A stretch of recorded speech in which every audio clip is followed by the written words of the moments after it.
This is a colleague of mine, Dr. Martha Harrell, a psychologist, Yale professor, an incredible human being with regards to psychoanalysis. She has discovered something that we have called the Supra-Brain. What she has discovered is that if she takes a human being who is in dysfunctionality and moves the consciousness of that human being outside of Hegelian dialectic, which is a fancy word for 3D, that you literally can move beyond the effects of what is causing the dysfunctionality. Okay?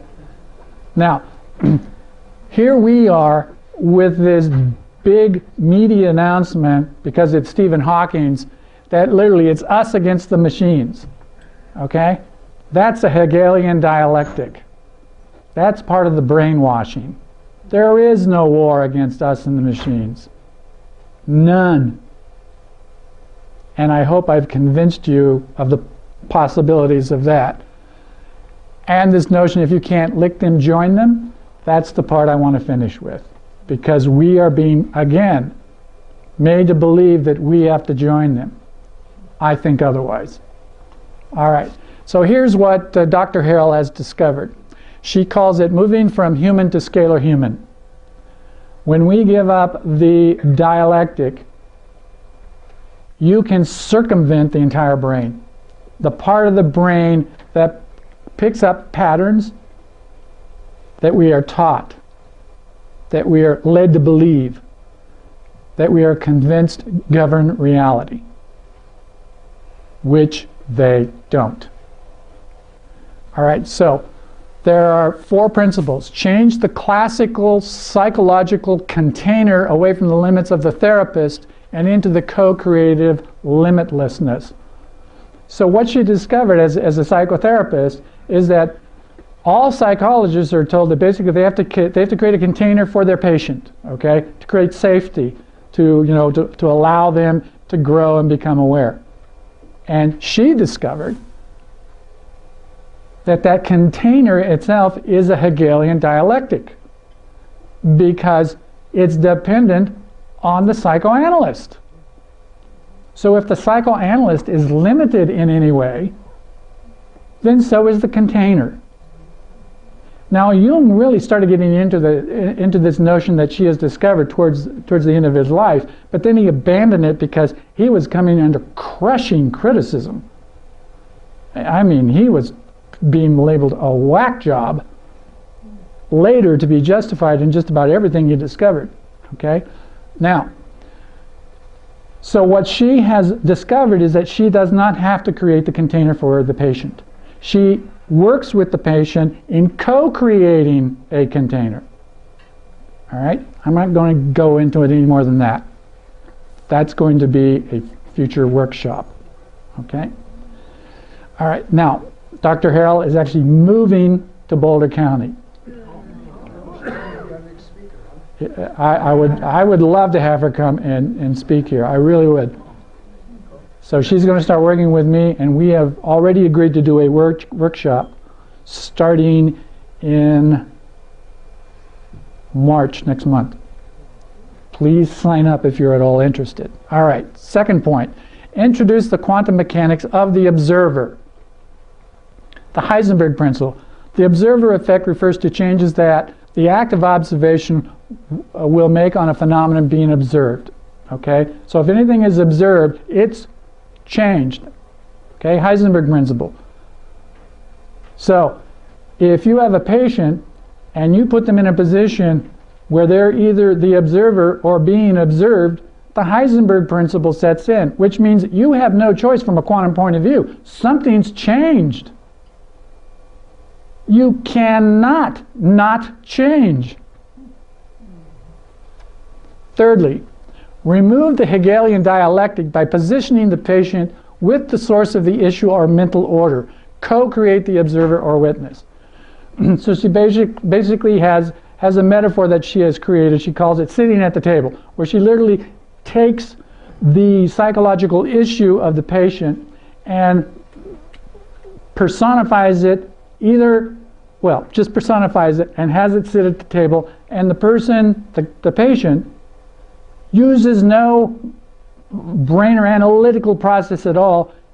The patient just feels what's going on. And what's the first thing that shows up when they feel what's going on without getting the brain or the ego involved? I'm still here. This fear that I thought would destroy me has not. Now, that alone causes incredible consequences in repatterning. Incredible consequences in repatterning. Just the mere fact that this thing I thought would destroy me, I'm sitting here, it's sitting here. What's going on? They don't have to think about it. Just the mere fact of that occurring totally alters the reality. All right. Lastly, circumvent the ego and the brain through feeling, being, transcending. Co-create the scalar human. All right, so what she's discovered with her clients is clients that she has been working with for years, in some cases decades, with this new technique, have completely moved into wellness in a matter of weeks instead of years. Bottom line, humanity is made of stardust. We are incomprehensibly magnificent. And Dr. Harrell really has had her own transcendent experience by being part of this moving away from the Hegelian dialectic, moving into oneness with her patients. You heal one, you heal all. All right, to finish up. The Supra-Brain and consciousness. This is from Hammeroff. Consciousness derives from quantum vibrations and microtubules in review. Consciousness depends on anharmonic vibrations of microtubules inside the neurons. Last time I spoke about this anharmonic effect. What in the hell is an anharmonic frequency system doing running a totally geometric harmonic physiology? Something's wrong with this picture. Which is why I came up with this new mathematics. And I've discovered you can overlay the anharmonic frequencies that are governing the microtubules with a harmonic-based system. And when you do, the microtubules have the tendency to pay more attention to that which is harmonic than to that which is anharmonic. Okay? And then what Dr. Harrell says, establish the Supra-Brain to overlay harmonious patterns on the anharmonic system. Consciousness and the Supra-Brain become one. There is no dialectic. The consequences of this are so huge psychologically that eventually what's going to happen is there will be no such thing as illness. All right, to finish up. AI is not the villain that will cause human extinction. I have made that conclusion, and I hope you will agree. Then what or who is? Is it a reptilian? That's Shirley, if you don't know Shirley. All right, these are who the potential candidates are for extinction. And I'm telling you, it's not AI.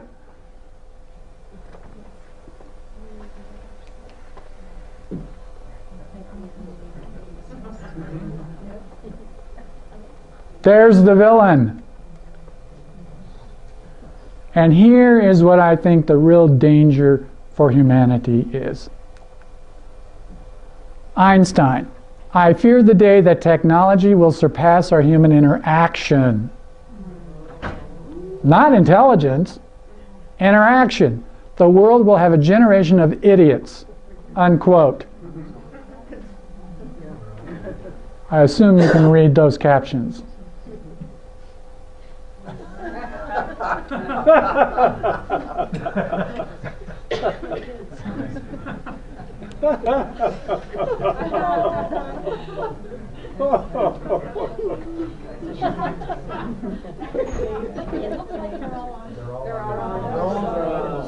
They're on their cell phones, every one of them. I've seen this. I know you guys have. Well, it shouldn't be. These were not staged. These were not staged. These are actual pictures. This came from a blog called Zero Hedge, one of the financial blogs I pay attention to.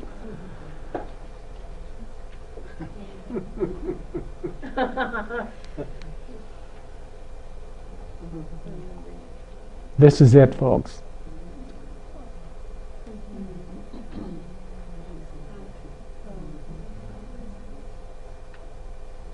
This is where the discussion should be, not whether AI is going to make us extinct. All right, I'm finished. The floor is open for discussion.